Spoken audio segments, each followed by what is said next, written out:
ଏବେ ଆସ ବୁଝିବା ଆମର ଚକ୍ଷୁର ଗଠନ କିପରି ଏବଂ ତାହା କିପରି କାମ କରେ। ଆମ ଚକ୍ଷୁ ଏକ ଗୋଲକାକୃତିର କ୍ୟାମେରା ସଦୃଶ।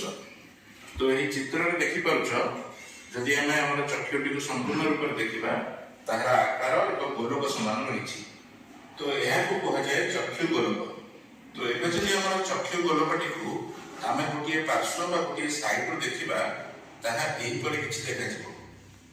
ତ ଏହି ଚିତ୍ରରେ ଆମେ ଆମର ଚକ୍ଷୁ ମଧ୍ୟରେ ଥିବା ବିଭିନ୍ନ ପ୍ରକାର ଅଂଶର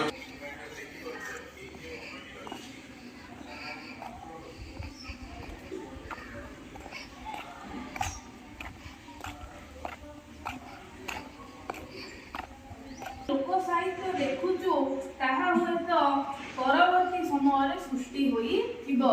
कारण प्रथमे आरंभ होला लोक माध्यम तापर से भाषा को लिपि भाषा को कोन कराला लिपिर रूप दिया गला।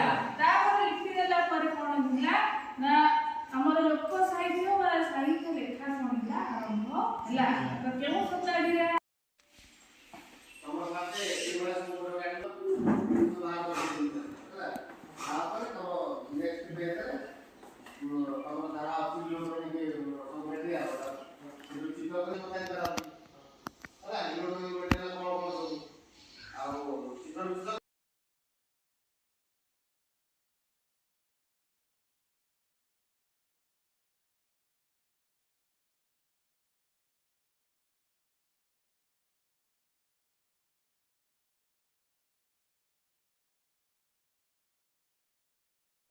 घोड़ा घोड़ा घोड़ा घोड़ा